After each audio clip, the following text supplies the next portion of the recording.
G'day punters and welcome to Footy Form Guide Finals Edition for week one of the AFL Finals.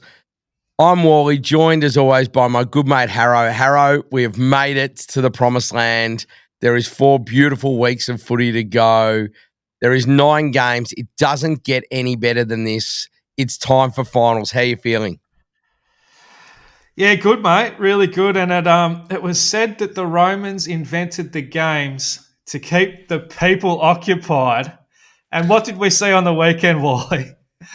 We've had one weekend without footy and we've got people marching in the streets. Mate, it's so crazy. the footy can't come back quick enough. Now, I've never been to a protest in my life, Wally. Likewise. But I can tell you what, if Charlie Curnow gets traded to Geelong for a pay cut and a packet of chips, I will be protesting on the streets, mate. That's what I care about. And I'm looking forward to the footy being back.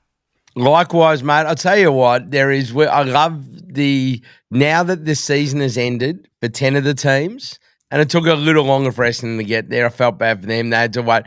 And how would you be being the Western Bulldogs having to wait an extra few days for your Mad Monday celebrations when you knew it was pretty much over and you're working, and they went and they had to train in that? What a piss take. But the trade talk is out, and look, we won't get heavily into that, obviously, because it doesn't equate heavily to the punt. But we will. A lot of this stuff will be talked about next year, early on, and all the moves that are being made.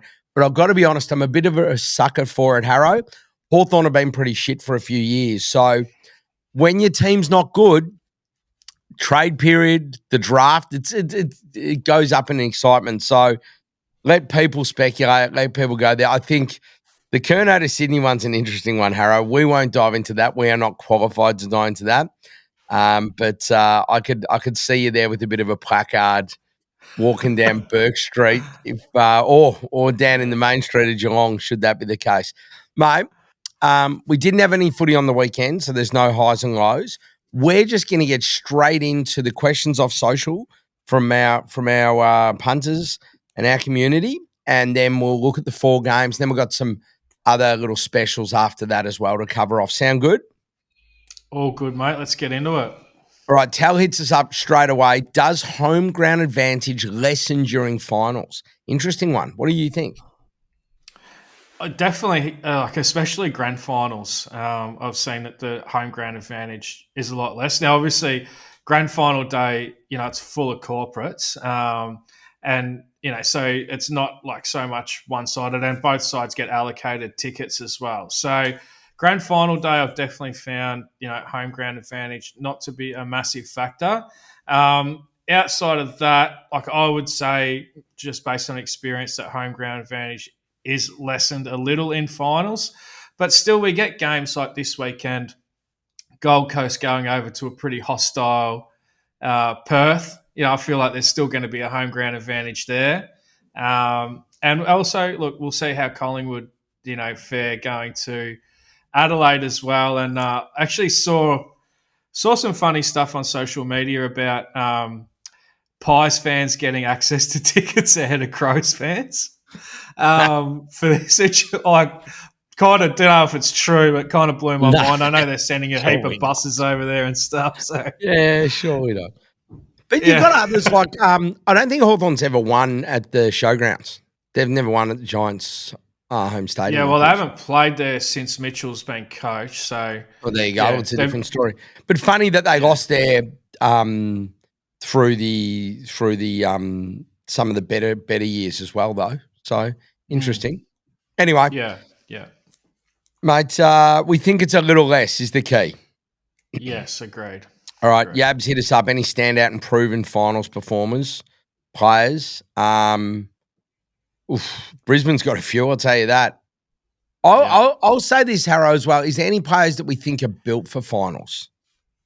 Yeah, I do get into that, but I haven't read the question, so I'll just go off the top of my head. I can pick one for each team, and a little bit of this is on feel, but a little bit of this is based on past experience as well. Collingwood, for me, it would be De Goey, and we saw him, in 2023 have some massive moments in the finals as well. So I'd take him. Crows, unfortunately, it would be all field, but I would say it would be Rankin. He's that type of player. Obviously, not going to be there for the first 3 weeks anyway. Choosing outside of him, I actually feel like Tex Walker could have a big final series. And you do see it's these extrovert characters who tend to step up in finals as well. Yep. It's a little sort of funny little thing like that. The Cats, well, the Cats obviously have plenty of finals experience, but like this current group, a lot of people, maybe think to your big names, but for me, it hasn't really been a Dangerfield, who most people probably would go to. I'd be looking for a Holmes. I like these explosive types, who can do a bit of damage. So a Holmes. And then Free, I think Shy Bolton. I don't think you have to look far past him. Yep, agree. Explosive. Brisbane, Cam Rayner would be a guy I'd probably be looking forward to seeing how he can impact the final series. He's that sort of, again, like your impact type player. And finals is all about impact, isn't it? It's not about having 32 touches and, sprinting into the back pocket to collect a cheap kick. Nobody cares about that in finals. It's a tackle. It might get your Brownlow votes. Yeah. It's a smother in the goal square. It's 8 minutes of Stewie Jew brilliance. It is whatever you want it to be like that. But it's moments. It's moments, Harro. Yeah. Hawks, I just wonder if it could be, I know he's coming back from an injury, but could it be a Weddle? I've got one for you. Okay, go on. I think Dylan Moore is going to be huge because he's the player that can go into the midfield. We've seen more of it this year.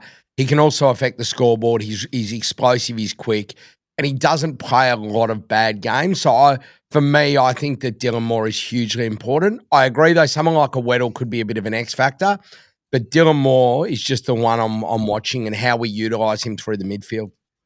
Like that. And I think the Giants are maybe Giants and Suns are the two we haven't spoken about. So Giants, I'd probably look like it's hard to look past a guy like Toby Green in the looking for a moments type player. So I'd probably look there for him. And look, I feel like Rao might be the sort of guy as well for Gold Coast who could have a big finals impact because it's such a contested type game, finals. Yep. And he's just sort of obviously that wrecking ball type player. So they're probably guys. And look, it's a bit of it's not an exact science to be able to come up with who are the finals guns or whatever, because we don't get a lot of finals, do we? But we get 8 a year. So there's not a lot to go on. But they're the guys who, for me, they're the impact type players. Yeah. Nice. All right. And Steve says, now that all the teams have had a week off, can the Pies win without Howe? And will someone help out poor Darcy so he can just intercept Mark? Which is very good. Well, very true. That's the position he plays. Look, I've got to be honest, Hal, I've been thinking about this. I don't know. It's all at me at the selection table and how they go about it and exactly where it lands with the Pies. I think that they are going to need to bolster up, and whether that means Mason Cox comes in, Frampton has to play down back, whatever they've got to do. But the bottom line is this: they travel well. Their record against Adelaide is good. They should have beaten them last time. Finals is their game. We won't know if they're gone or not until the game. I think the take on the Pies at your own peril overall, especially with the double chance. But this is the biggest area for them. This is the issue. The age is an issue. I get all of that. But if Darcy Moore has to play as a genuine stopping defender role, I don't think they can go deep. Well, yeah, I mean, it hasn't worked for him. If you can isolate more on his opponent, he's in trouble. That's just, and they have been able to do some things to combat that. And I think the biggest thing that they do is the Ruckman Darcy Cameron, great player. He really pushes back hard to get into that hole in front of Darcy Moore. So, I mean, that's going to continue to happen. But then, obviously, then they don't have him to form that sort of wall with the ball coming back out. So every time you give something up, there's something on the other side. So, look, that's a weakness. Every team's got their own little weakness. And by this time of the year, everybody knows about it, Yeah. including the Pies. So they'll be coming up with some sort of a strategy to try and negate that sort of weakness as well. So it's going to be interesting. Yep. All right. Zav gives us a away team multi head-to-head in the line, question mark. I don't mind 3 of them, but I just think the second quarter that Fremantle played in Melbourne to secure their final spot last week was about as good of a quarter of footy as I've seen a team play this year. So there's no way I could back against them at home when the team that's travelling there finished off the season pretty meh, and it's their first finals campaign. So I like playing in the other 3 spaces at the line, I think, because I think all 3 will be close games. But that one for me, I just think Freo showed too much in the last round that I could take them on in any capacity. What do you think, Harro? I don't really see a correlation between. I'd just bet the games individually. I just don't see that there's any reason to multi up the 4 away sides. So, yeah, no correlation there. But Right. I kind of have a lean to 3 out of the 4 of them. Actually, no, 2 out of the 4 of them. Yeah. Yep. All right, and we'll cover those, and we can inform your multi off the back of our game to game. All right. All right, Brendan, loving the pod. Great work. Likewise, mate, loving that you're listening. Question is a finals a different beast? Do you throw the form guide of the regular season out the window, particularly with total points markets? Is there a lean to unders? There's definitely a lean to under disposals. We know that, Harro. But I think that we still look at what's going on during the season, but you have to have a different lens on it for finals, right? Well, I do. What I like to do for finals is pick all of the games that each team has played versus good opposition, right? And I did this for the Doggies versus Fremantle game. That's how we came up with the bet on Fremantle, because I don't see that games versus lower opposition are really relevant to finals. So the first thing I do is I get my sample for each side of all the team. For this year, it's a top 9. I feel like there was 9 teams live right to the very end, and there wasn't really much between anyone in the top 9. So I look at each team's performances versus other top 9 opponents. Then, I'll chuck out games like with a 5-day break or outlier type games, which look a bit odd. And then I analyse what I'm left with from there. And I did this with the final 8 that we've got here. And the best performer for me, the way that I created my sample was Brisbane. And also, quite strong was Fremantle, as we would expect. But also GWS quite good too. So maybe not the teams that are rated right up the top by the market, maybe apart from the Lions. But that's kind of how I go about doing my form for finals. Great. In terms of total points, if you take a big sample all the way back to, say, like 2000, total points are, like, on average, it's 2 goals less per game than the overall AFL average. But a lot of that was made up in the early 2000s when the average score was like 185, and then finals were making up like 187. And we did see, I think, 2022 and last year, the overall average scoring in finals was actually above the season average. So I don't think that's likely to continue. If you want to take a big sample, finals are, 9 out of 10 years, definitely lower than the overall season average. But just being careful with in mind that the 2 of the last sort of 5 years haven't played out that way. All right, very good, Harro. All right, how does the introduction of Neil affect the Brisbane midfield? Do McCluggage and Neil get tagged again from Geelong? Do you think Bailey's mid-time goes down? And then there's the second one around Freo. Also, why are a lot of the Freo disposals down lately, especially Sarong and Brayshaw? Have they changed their game? So we'll address these separately. So the Brisbane one is, I think, this is probably one we'll talk to more in the game, because Lachie Neale was almost ready to go against Hawthorn. And the Docs go, no, stay safe. Let's get him for first final. That's it. So Lachie Neale is ready to go for full minutes. There is no managed minutes. Lachie Neale is coming in as a full-time mid. So I guess the questions with that are, how does it manage with McCluggage, with Bailey, all of that, Harrow? What do we think? Do we think that – I mean, Zach Bailey's the one you think that comes out. McCluggage has been their best player this year. He's going to be getting it as won't much affect midfield. McCluggage, No. but there's been guys who have been chipping in and getting like your 20, 30% mid-time, and that will sort of stop happening. So there, your Levi Ashcroft, probably, your Zach Bailey as well is probably a good one, Wally. And then also, what's happened with Will Ashcroft is he went from like a 70% to like 85% type without having looked at the stats. That's what I've sort of seen. And so he might come back down to like 70%, but it will spread the load.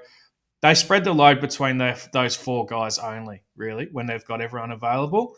Dunkley obviously being the fourth. Yeah, with Neil being the fourth. So that's because you hadn't mentioned Dunkley, so I was just adding that. That's why Dunkley, I hadn't mentioned Dunkley as them. Yeah, so Dunkley, Will Ashcroft, Neil, and McCluggage will have so that they'll probably get that sort of 75 to 80% each. Yeah, that's how they did it before Neil got injured. Great. So our expectation is they just return back to that, correct? Correct.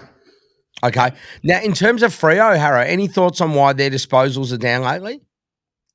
Well, they play a slow game. Like they hold on to the footy and do chip mark, and it makes for a low disposal game.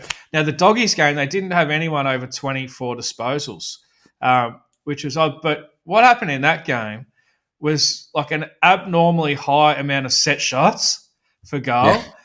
And like every time you get a set shot, there's 30 seconds off the clock. So if you get like 10 extra set shots in a game than what you might normally get, there's like 3 minutes off the clock, or whatever, however it works out. Yeah. When you get a high amount of set shots, it takes time off the clock. You get lower disposals. Yeah. So I think that was a bit of an outlier. I probably expect the Freo mids to go back, especially against Gold Coast this week. It's a good matchup for them. I probably expect them to go back to getting a decent amount. All right. A couple of quick questions here. Duffman asks about most finals, goals and disposals. Gary Ayres tips and all that. That's what we're talking about at the end of the show. We've got some stuff around the finals markets that we'll talk to at the end of the show, so stay tuned for that. Eduardo also hit us up with a separate podcast for the Brownlow. We'll definitely be doing something for the Brownlow, so stay tuned on that. There will be plenty of Brownlow information, so both of those are to come. All right, how does the pressure of finals footy change the way you blokes punt, especially possessions? What kind of a handicap should we be putting on form from a normal season? So this is one, we've spoken a couple of things that do change, but possessions definitely go down, Harrow, during finals. It's a good question because is there a set amount that you look at, or is it a case by case? Do you just go, do you know what, I take 10% off or 15% off the disposal line on what I've seen over the last few months, or is it more I judge everyone case by case based on matchups and things like that? Yeah, I had a good look at this, Wally, because it was 2021, I think it was. I got burnt playing disposals in finals. So I learnt my lesson back then. I sort of had a really good season, and then finals came along and I didn't see any reason to change what I was doing. And I just carried on with my normal disposal type bets and barely won any during the final series. So It made me sit back and look at all of that. And disposal counts definitely drop off about 12% in finals. Marks also drop off and tackles go up. So that's just something that's proven to happen final series after final series. And so definitely, look to play the unders more in finals when it comes to disposals and marks. And then, for those who like to play the tackle markets, you're probably going to, as long as you pick the right player, you probably find there'll be some more tackles. Yep, absolutely. So, we've had a few here. Michael, Gray Matters. We've had a few, Matt O'Connor, we've had a few that are asking these similar questions around finals, around the markets. As I said, we'll touch on the disposal and stuff markets later in the game.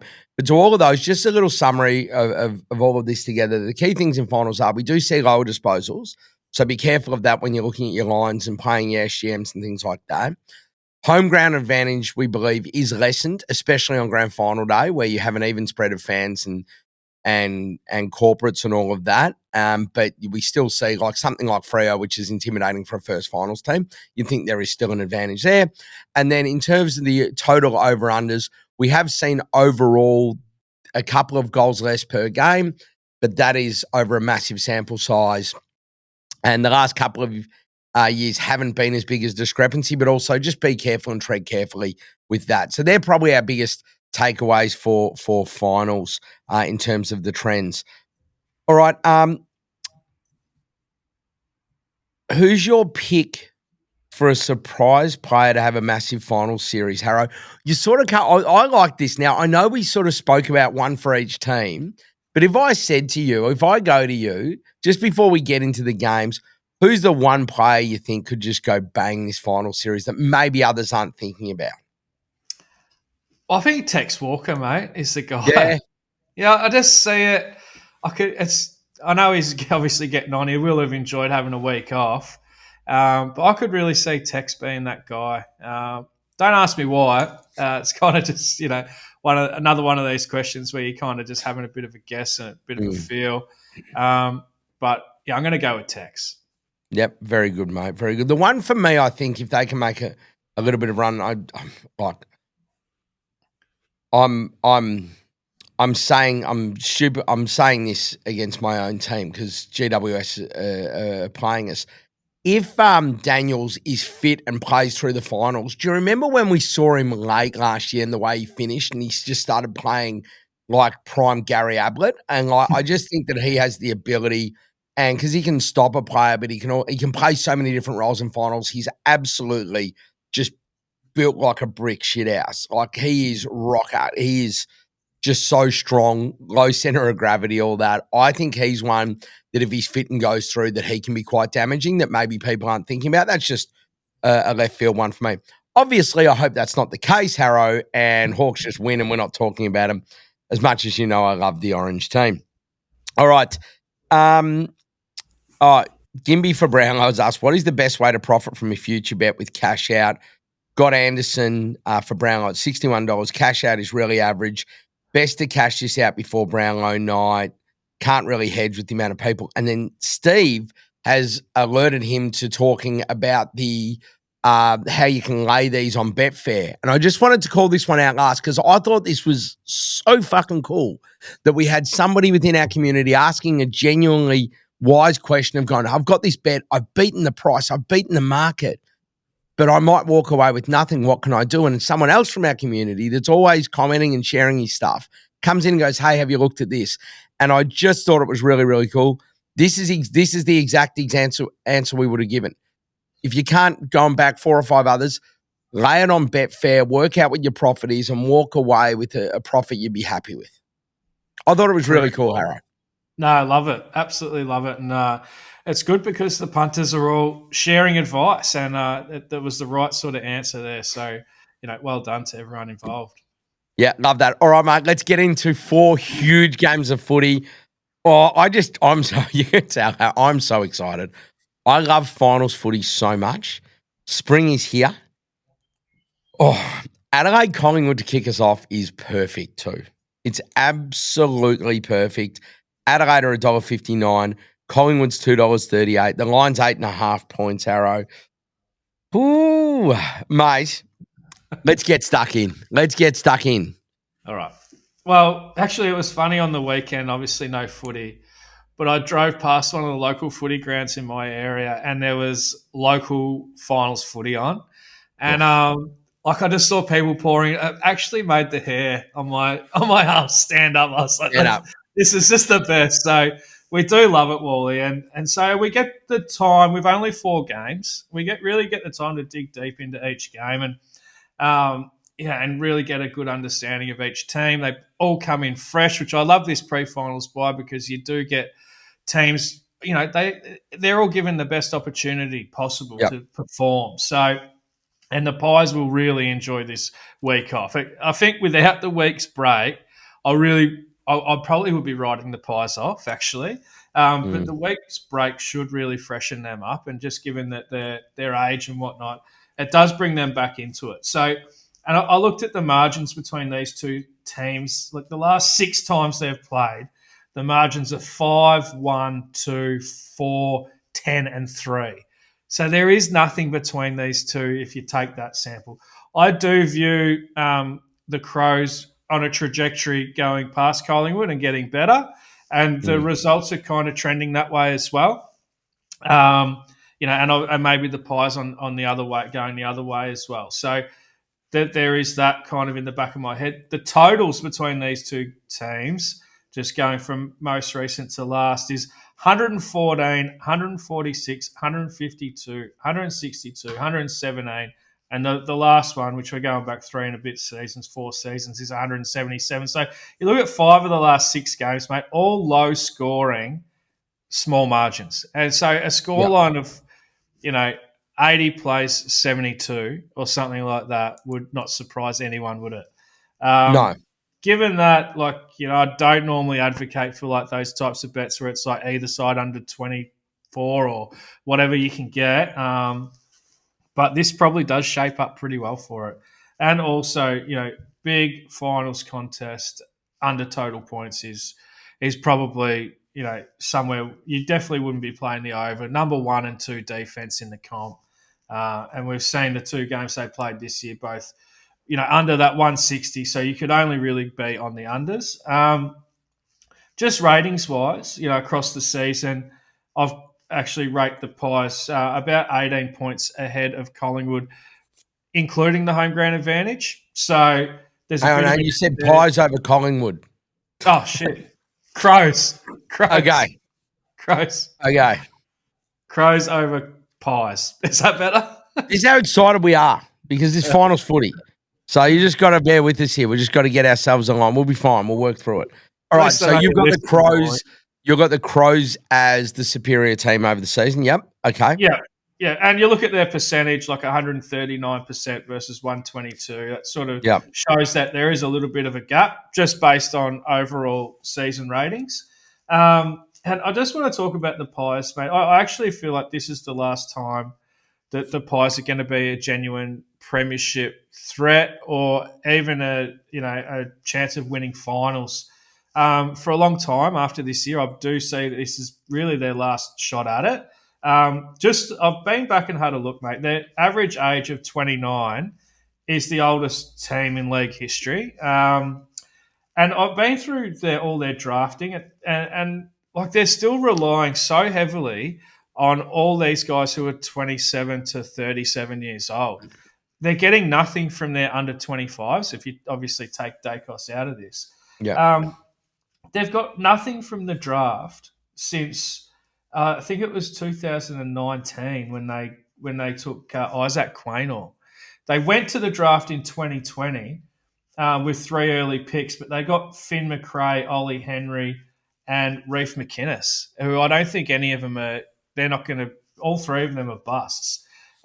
So they've got nothing at all coming through underneath this older bunch of players, and so Mother Time is going to catch up with these guys, and I feel like they're in big trouble going forward, Collingwood, after this year and into the future. They don't have a 2025 draft pick or a first round draft pick anyway. They've traded all these draft picks out over the last few years for 27, 28-year-olds. So that's going to be really interesting. I flip that over to the Crows, and the Crows are just in a sweet spot with their age demographic of 26 years old, 108 games. That is the sweet spot that you really want to be in. So just based on those little things, if age is a factor, then I think it definitely plays into the Crows' hands. So, mate, I'm not super confident on the Crows, but I could only be with them just based on their overall season form. And also, that last game was in the wet in Adelaide, and I feel like that probably really suited the Pies. We know they've got some amazing wet weather footballers, and I feel like if the Crows can probably get their normal game going, it will bring in their key forwards, which were fairly well nullified last time against the Pies. So that's where I sit with this one. It's going to be close. It's going to be low scoring, and I just lean to the Crows. Yeah, mate. Look, I mean, the Crows' form is incredible. In their last 13 games, they only dropped that one game to Hawthorn down in Tassie, which was that absolute. It's the sort of game you have to put a line for. Like it was like they were playing in soap. It was just the roof gate game. So it was basically if you saw this game and then tried to argue that Tassie doesn't need a roof, then you had rocks in your head. So it was that sort of game. They have beaten Collingwood, Hawthorn. They won a showdown. They beat Gold Coast. They beat the Western Bulldogs. They beat Brisbane and they beat Sydney in that patch. So it's quite extraordinary that we're not all in on them when you think about it. Like they have done everything that has been asked of them. So they have set themselves up for success. It's going to be an interesting finals campaign, Harro. Yeah. Any players we're looking at in this game? Yeah, so with all these games, I've sort of separated them into two halves. So who I think is going to win or the line, and then I'll move on to player bets. So, yeah.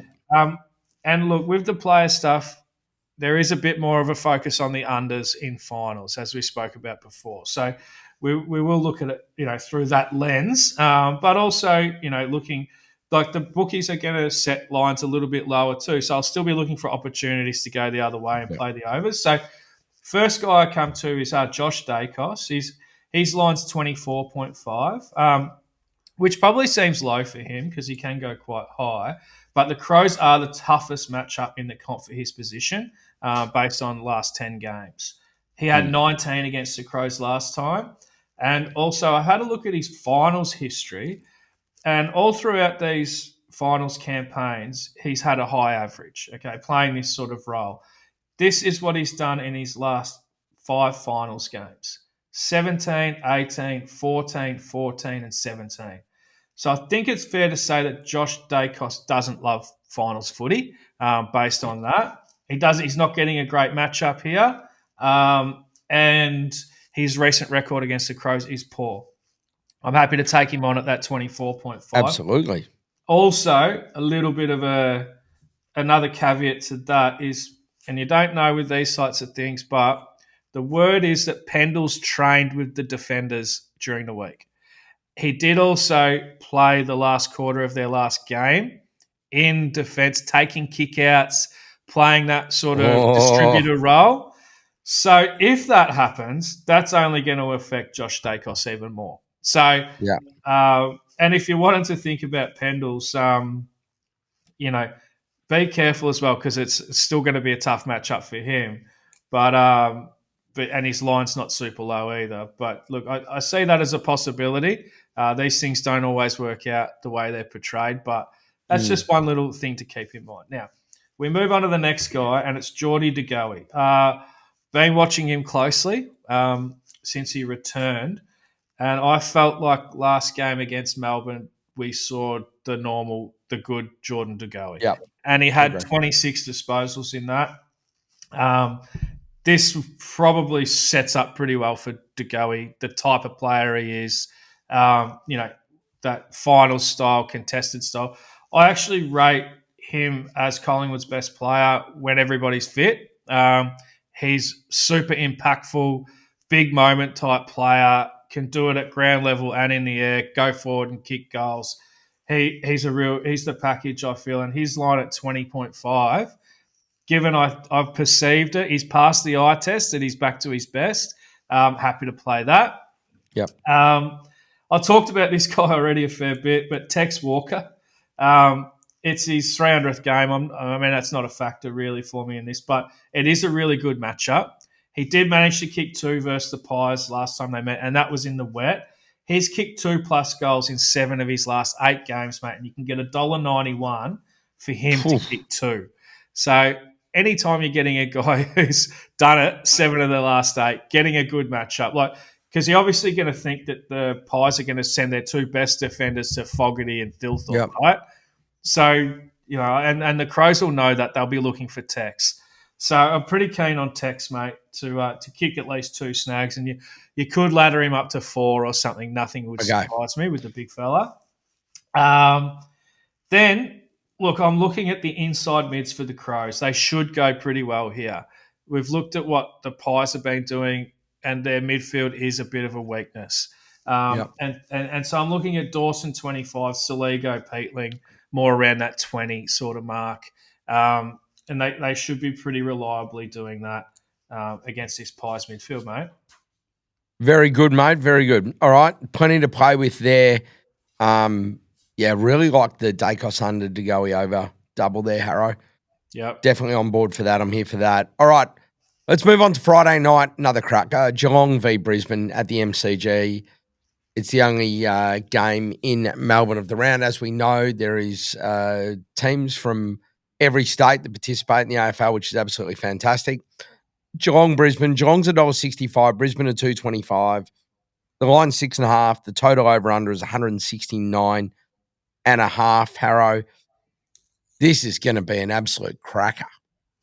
Yeah, it is, isn't it? So these two teams, excuse me. I've looked at it, and as I said before, like I stripped it all back to games against top opposition, booting out the outliers, booting out games off 5-day breaks, all that sort of stuff. And I felt like Brisbane came out ahead of everybody. They also came out a long way ahead of Geelong when you looked at things in that way. So obviously, I'm probably looking at, when I look at it from that perspective, I'm liking what the Lions are doing. And I love what the Lions did against Hawthorn too. As I actually backed Hawthorn in that. I was impressed with the Lions. So anyway, the Cats, on the other hand, there's no team that looks better poised in terms of health, in terms of having their game in good order. And so is there a gear that they can go up into? They're just super healthy, super got their game together, had guys playing, the same role over and over. They're not reintroducing anyone back into the side. They got their whole list to pick from. So, I mean, you could not ask for a better setup coming into a finals campaign. And Arrow, they shouldn't have to travel. They should be at the G the whole way through. Yeah. I mean, you're not wrong. Like, if you're on paper, which we know does not equate to a flag always, or often doesn't, but they are so set up for success here. Yeah. So if they can't win it with this setup, which is absolutely ideal, then they're not winning one for a time to come, because you will not get a better chance than this. So, but I don't think they're as good as the Lions. So it's just whether they've got enough lift in them based off this perfect setup to be able to overcome the Lions. Yep. Now, they've played in 3 really relevant head-to-head games in the last sort of 12 months, and the Lions have edged them out all 3 occasions. So that gives us another little indication of why maybe I might like the Lions here. The Cats haven't played a proper football side since July 12. Which is, we're in September now. It's a bloody long time. It's a long time, isn't it? To not have a look at a team against a good opposition. And in that game, the Giants beat them down at the Cattery. So they kind of failed their last 2 tests, actually, against top opposition. And one of them was against the Lions, when the Lions beat them by 41 points down there. You contrast that to the Lions. Just in the last month, they've beaten the Hawks, the Pies, and Freo. So these 2 teams are coming in, from completely different angles, where, the Lions have been playing finals teams, basically the whole lead in, where the Cats have been playing, basically the bottom sort of 7 or 8 sides. And I think just you put all that together, and when you're getting, $2.25 or a 6.5 point start, given all these factors, I'm pretty keen to be with the Lions, mate. Yep, absolutely fair enough too. The other thing you have a look at with this, in terms of who the Lions have had coming in, is they're probably a better example of how this pre-finals bye can help. They get Lockie Neal back another week off. They can just give their players a little bit of a rest after that really, really tough finish, whereas Geelong probably just want to get into it because they haven't been, playing much. Look, I think that either of these teams could actually go back the other way, and this could be the grand final. Yeah. I'm not saying it will be. I think it could. They're the two. I think Brisbane's the best team and Geelong have the best setup in it, which you've just said. I don't think anyone's going to disagree with much of that. And then you've just got Adelaide at home. Maybe they're the ones that just keep going and prove us all wrong and just win the thing. In terms of players for this one, mate, where are we looking? Yeah, my only little concern with Brisbane, we saw it against Hawthorn, they can have a bad day in front of goal. So, they kick 8 straight behinds to start. Yeah. So that's my only little caveat there. But you can't really bet based on hoping one team's going to have a bad day in front of goal. So disposals. Well, this is the other thing with disposals, mate. The Cats players, given what they've played in the last 8 rounds, they're all a little bit inflated. They're operating average, just based they've played Richmond twice in the last 8 rounds, and Richmond give up the most disposals of anyone. So, plus they've played 5 other sort of bottom ranked sides as well throughout that period. So their players are a little bit inflated based on who they've been playing. So I found a few here, mate. I think Myers, under 22 disposals. Look, he got 15 against the Lions last time. The prelim last year, he got 20 against the Lions as well. So maybe a little play there. Manor, under 18. And these are all good matchups too, I'm looking at from a Lions perspective. And we are massive Sean Manor fans. So this guy's a gun. Can't believe he won the best young player. That was so funny. I think that there'll be a Sean Manor rule. So basically what they've done is they've gone, we just won't have an age limit because it's voted by the coaches. I think that they'll bring the age limit in. Well, you can't call it the best young player in the comp. Well, just call it the best, isn't it just the best? Who hasn't played over 25 games. Yeah, it's the best first 2 year, second year. I don't know. I don't know what you call it, but he's not young in footy parlance. Yeah. No, he's old. Gun, anyway, we love him. We do like him. He's a good player. He's another guy who actually fits the mold of the guy. I thought that's who you were going to say. Yeah. I thought you were going to say, I think Manor and Holmes are both built for it. So Manor is that he's that Paul Chapman type for me. Yeah. And he might only have 15, but he could also kick 3. Yeah. Like Chappie, he holds a good place in my heart because I was all over him for that Norm Smith medal. We're talking way back now, 2011. But you don't forget the big wins, like that. I always forget because I know that Stevie J, who was calling himself Normie all game, apparently won 07, and then Bartel and Chapman split the other 2.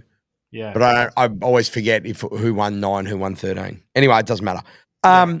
So we've gone Myers and Manor under their lines. Yeah. Zach Guthrie under 17. He had 8 against the Lions last time. He's actually under that 4 of his last 6 games anyway. Okay. Levi Ashcroft, under 19 disposals. He'd been scraping 19 with getting a bit of midfield time with Neil in the team. With Neil coming back, he'll go back to that outside role now. And, outside role in finals, probably, his first final too. Under 19 disposals looks a good play there. Blixavs, under 14.5. He's 50-50 at that line in his last 10, but he's only really going over in soft matchups. He only had 10 against the Lions last time, and they'll have him in some sort of role which isn't really about getting the footy. It's about, some sort of pressure role. So I feel like there's a few there for the punters, mate. You could probably make a nice double out of all of those selections. Yep. And but you could just have them individually. I feel like they're all at a good advantage too, mate. Great. Very good.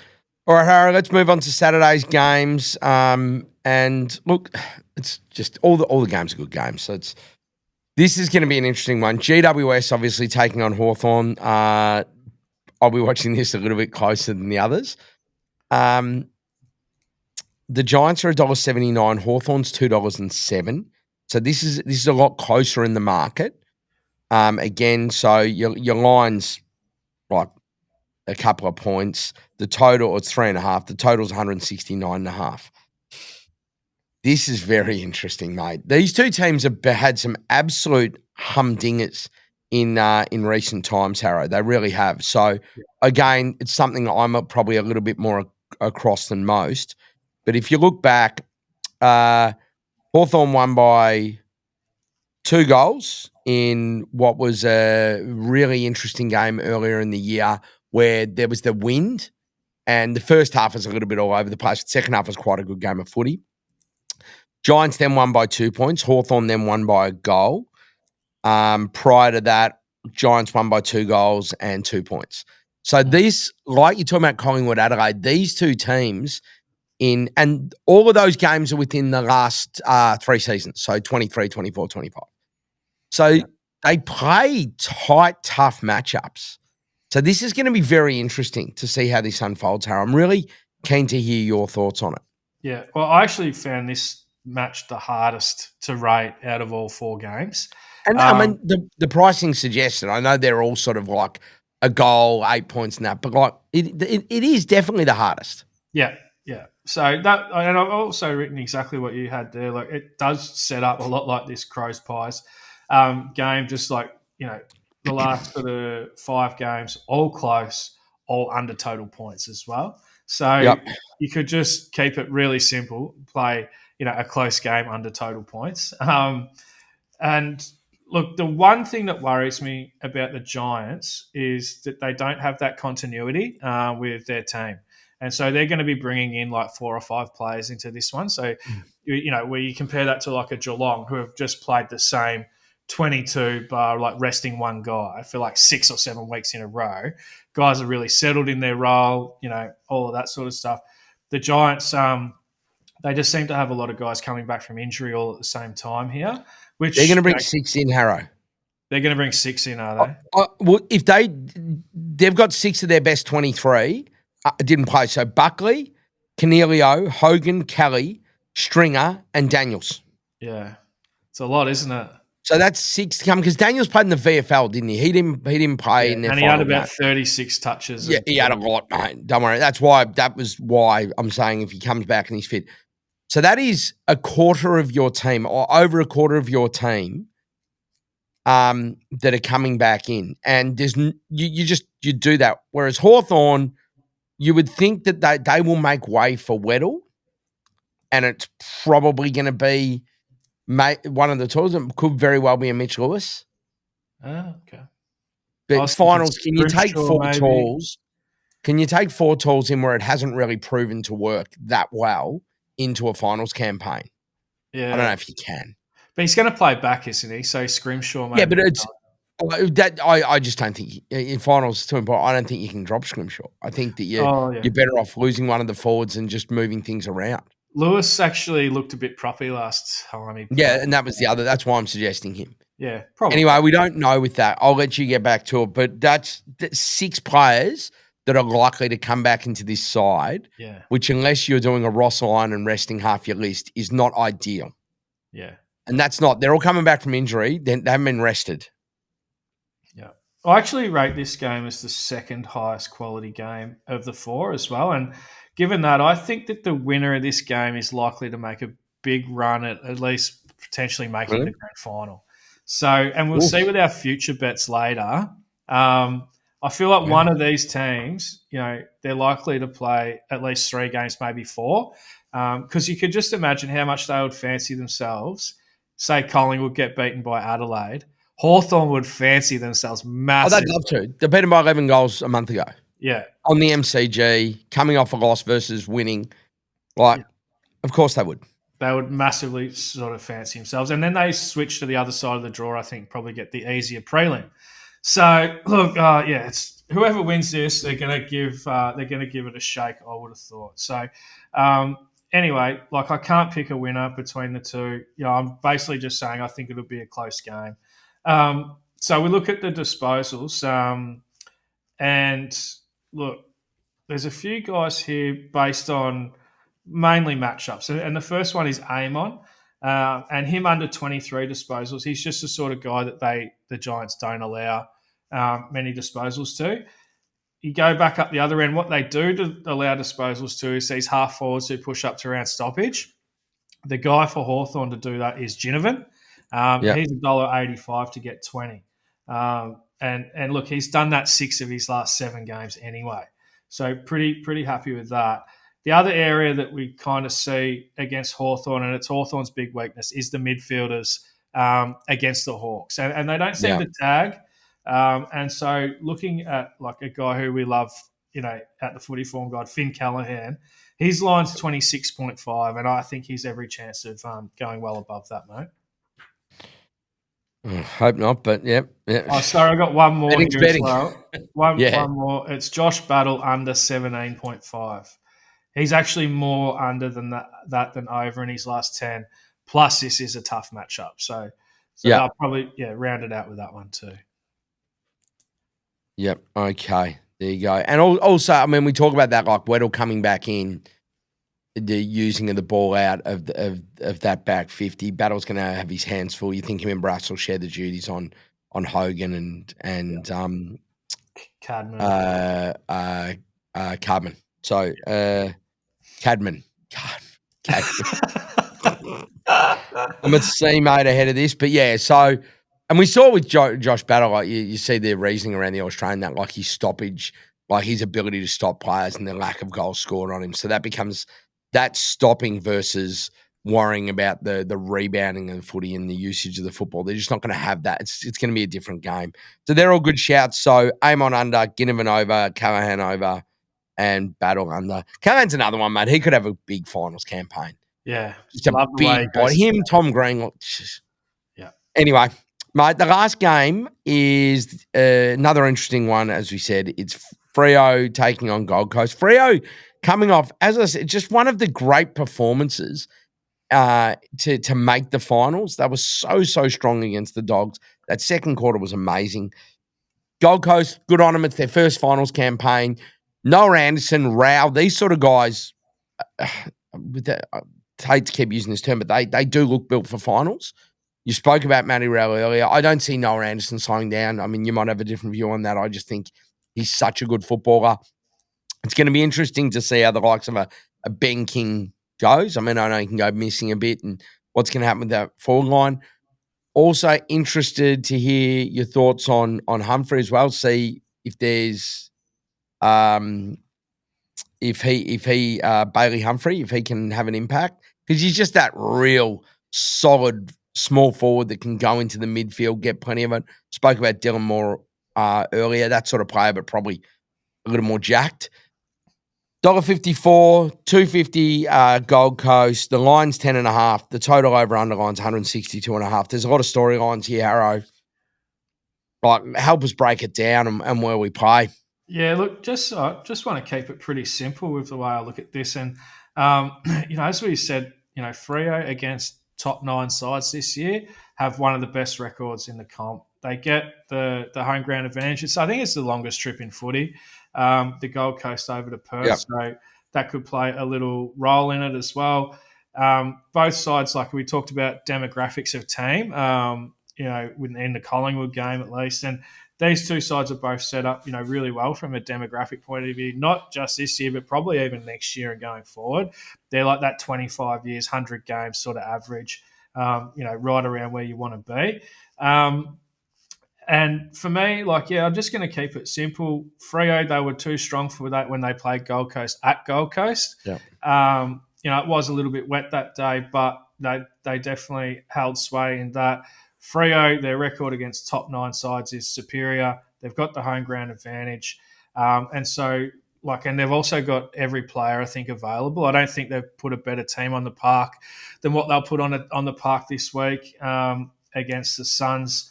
And so I'm happy to be with Freo here, mate. Looking beyond that, there are a couple of direct form lines. They've both just played Port. Yeah. And Freo, they had 6 more scoring shots, at Port compared to the Gold Coast, only, 1 more scoring shot than Port.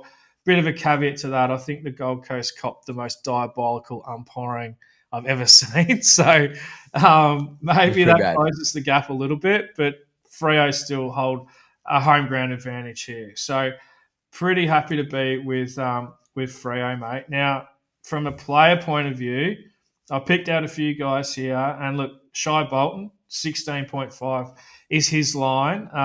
His last 20 games, he's over that 13 times and under 7, and we know he's like a finals type player. Humphrey, look, he's not getting that midfield time he was getting earlier in the season. So under 14.5 for Humphrey. I'd be pretty happy to play that.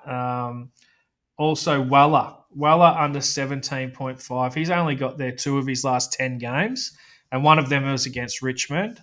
One of them, it was against Essendon, I think. One of those 2 anyway. It was a weak matchup anyway. So he's that outside type player who I don't really think will go super well in the final, in these sort of contested sort of games. Going back the other way, I like Sarong to get his 27 here. We know Gold Coast don't tag through the midfield. When he's not tagged through the midfield, he goes, really well. So happy to play with Sarong there to get his 27. He'll enjoy the finals type games. I know when they did play finals, I think it was 2-3 seasons ago, Sarong went really well in there. I think he had 33 and 30 or something like that. So, yeah, happy to be around those areas, mate. Very good, mate. All right. There are 4 games now. We did speak about there's some future markets here. Markets like the Gary Ayres Medal, which is for the best player of the finals. Markets like most disposals, most goals in the finals. Talk to us about, some of those. Yeah, so obviously they're all. I'm focusing on the longer odds type of bets in this sort of market, and it's obviously they're not easy. So just sort of buyer beware when you're playing in these markets. But yes, I do have a few for us. So the Gary Ayres Award, I'm happy to tip up Lachie Neale at $26. I think that's a big price for a guy who's going to play the role he's going to play. I expect the Lions to play at least 3 finals and also be right in amongst obviously winning the thing as well.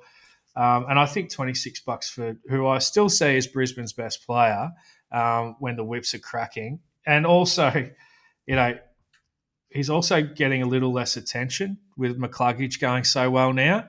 So he could even sneak under the radar a bit. I think that's a great price.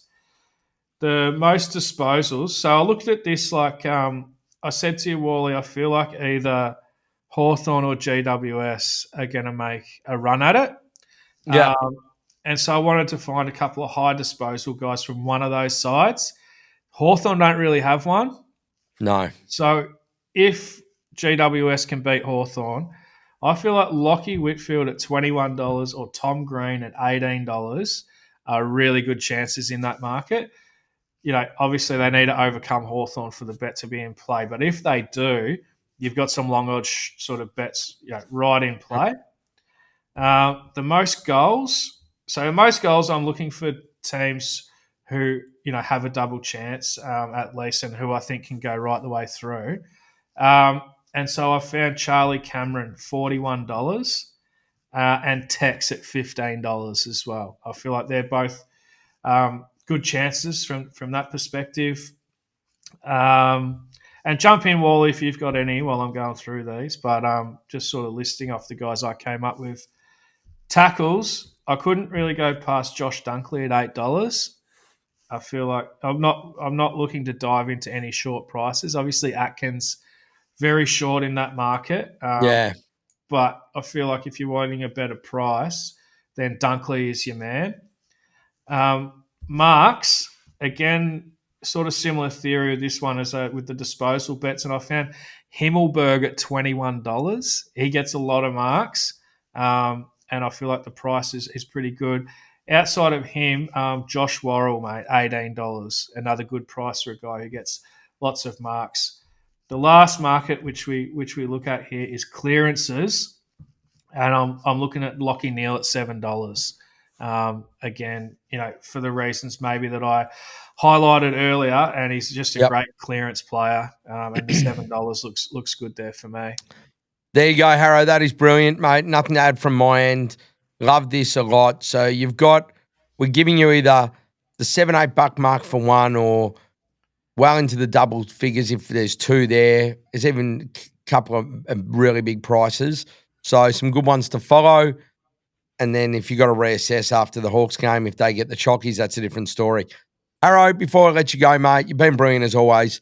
best bet of the first weekend of finals? Well, it's tough, Wally. They're obviously four really good games, but I feel like the best bet, for this weekend of finals is the under 160.5 in the Pies versus Crows game.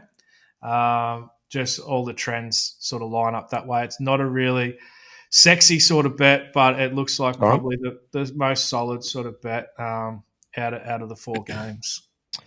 Brilliant, mate. Have a great weekend. Enjoy the footy, and we'll see you next week. All the best, punters.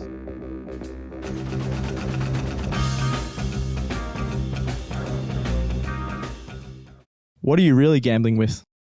For free and confidential support, call the number on the screen or visit the website.